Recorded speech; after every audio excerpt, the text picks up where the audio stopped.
Former head of CIA John Brennan has officially been referred to the criminal justice system for lying to Congress.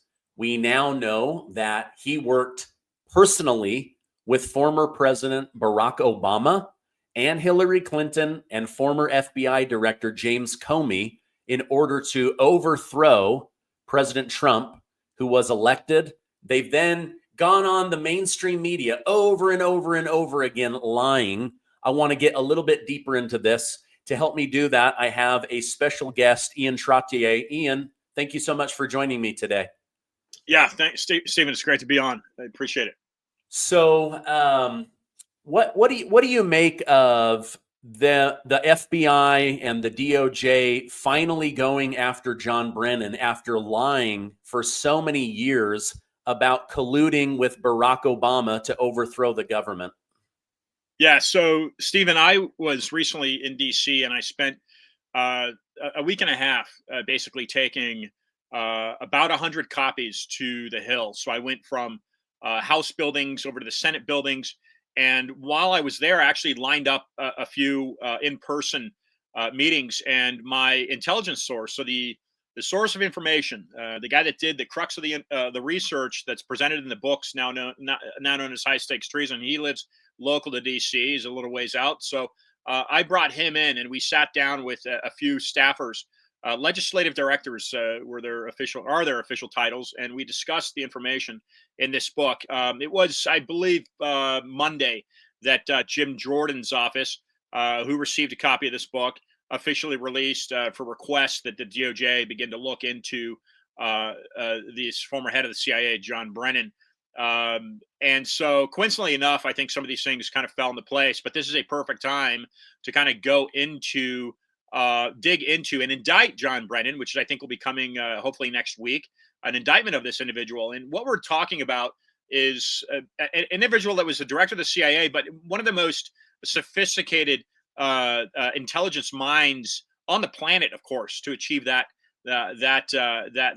office. So this is a person that is highly calculated and knows how to sequester information at an intelligence level that the common individual, such as myself, would not know how to do such. But anyway, that's kind of the framework that we're looking at right now, is an indictment coming down the pipe for John Brennan. And the contents of this book, Stephen, as you would likely kind of concur, is quite possibly going to become a hotbed of information and topic discussed once that indictment comes down the pipeline. Okay, so you're saying we should move forward, bring criminal charges, Jim Jordan, James Comer's, others. Let me just hear right from Brennan's own mouth what he thinks that we should do. And it's very, very unfortunate that, again, Donald Trump and his people who are supporting him refuse again to acknowledge that and move on.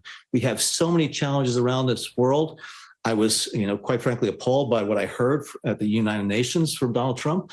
We have so many challenges that we really need to bring this country together to focus on, as opposed to continuing to go back 8-10 years and trying to relitigate things that have been, I think, appropriately addressed. So his recommendation, after lying to the nation, nearly overthrowing the U.S. government, trying to remove a sitting president, is we should just move on and not relitigate this. What's your reaction to his comments over there on MSDNC? Yeah. So Nicole Wallace interviewed him about 7 days ago now. She got a copy of this book in the mail yesterday with a personalized note that she have John Brennan revisit her program, and that she asked Mr. Brennan about the contents allegedly in this the criminal contents, the allegations that are in this book. So no, it's not time to move on, John. It's time to figure out exactly why you lied to Congress, right? And so we know that through the records that Tulsi has exposed. And so when people turn to me, I say, well, the contents in the high stakes treason is the why this individual likely lied. And if you're asking me, I will tell you it is why he lied to Congress, and it is why he wants to move on. No, he doesn't want his past to be dug into. But it's a perfect storm here, because that's exactly what John Donovan had been doing prior to the first Trump administration. Here's an individual, Stephen, that had been in the FBI for 11 to 12 years. He came to me at a podcast that I was doing in 2024 at CPAC, but he came to me with a binder of information. He says, look, nobody's listening to me, calling me crazy. And keep in mind, Biden was in the White House at the time. Nobody really even wanted to interview him.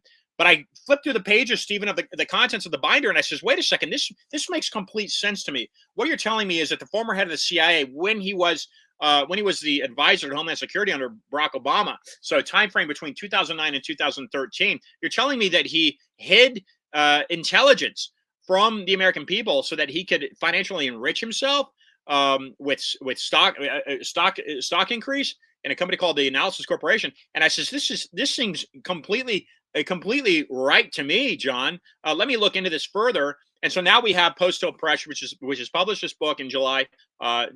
Steve Bannon has looked at it. I've been on his show a couple times.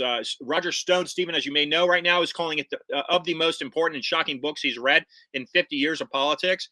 This is likely to send shockwaves through what we know as the establishment in D.C. because this individual was able to get away with white-collar crimes by jeopardizing, very critical here, by jeopardizing national security. Wow.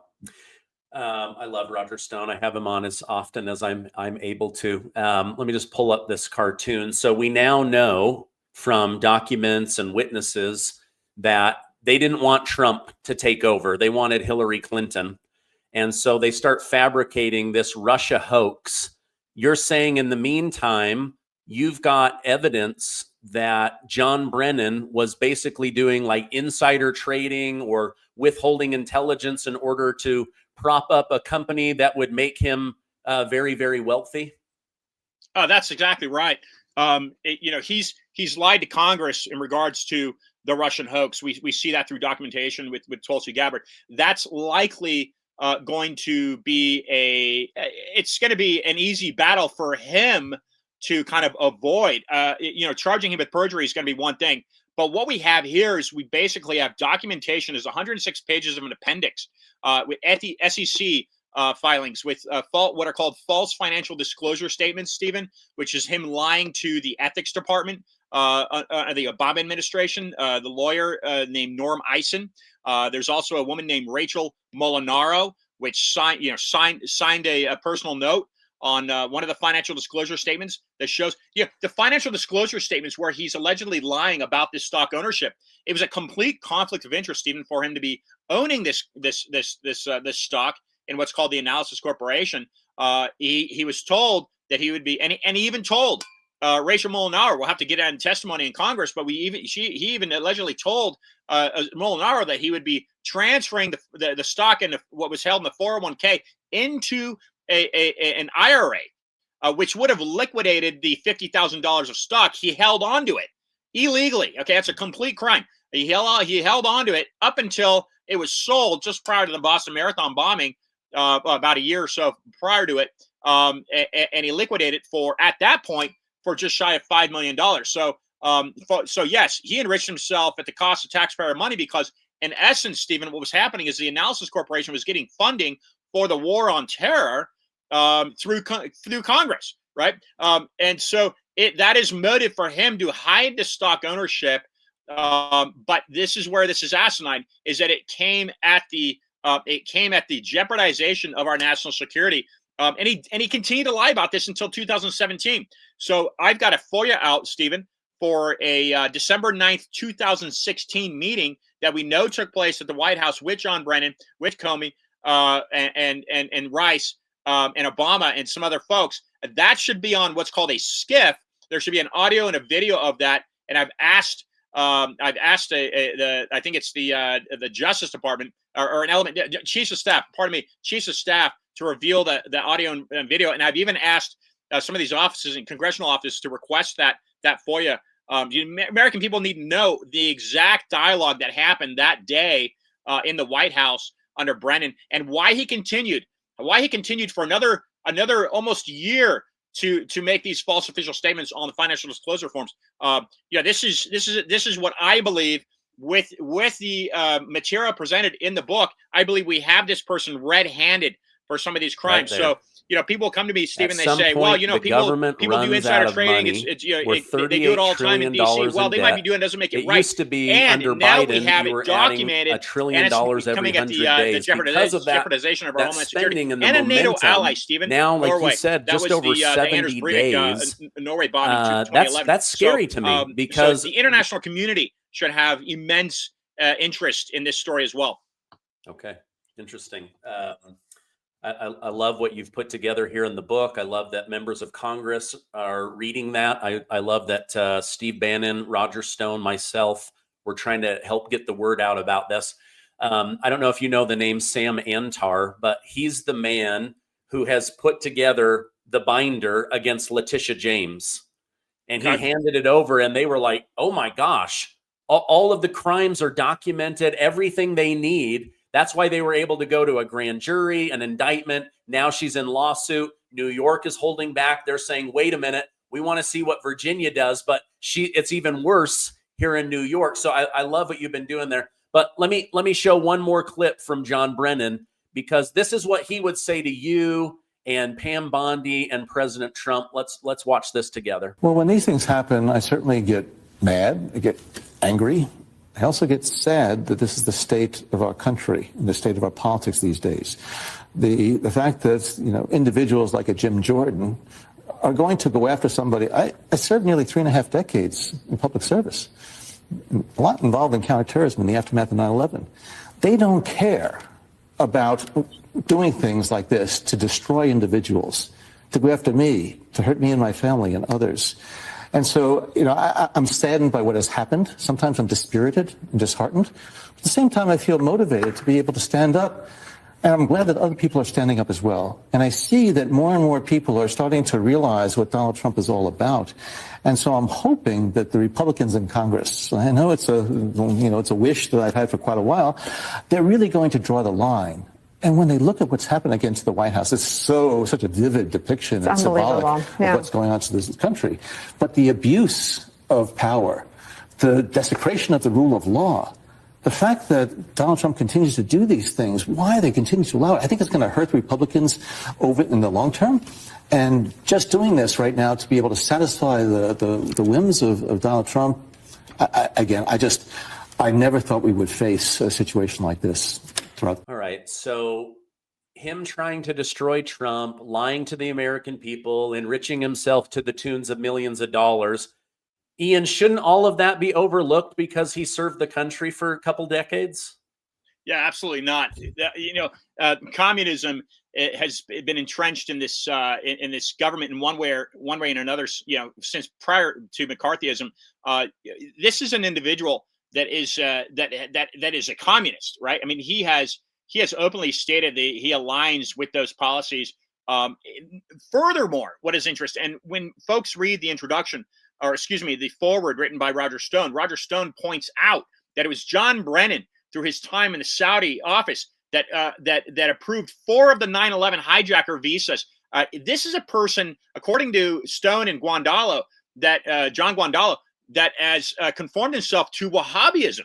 Okay, Wahhabism is the most radical sect of Islam. This is a guy that's, those are kind of, as far as I'm concerned, in regards to the Judeo-Christian principles of the Constitution of the country that built this country 250 years to make it a beacon for freedom for what it is internationally. Those are 2 strikes against this 30-year public servant.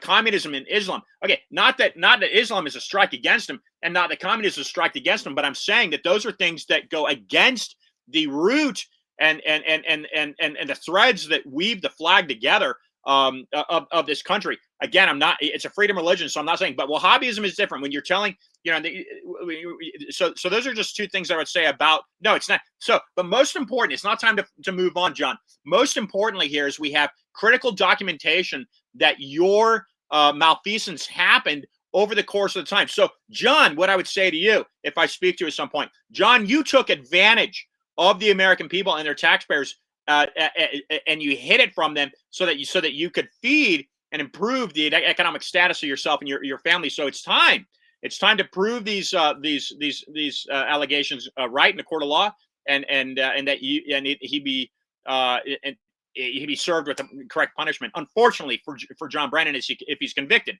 I suspect he won't be, but I would be pushing for it, and Roger Stone is pushing for it, because we are in wartime. War of Terror starts in 2011.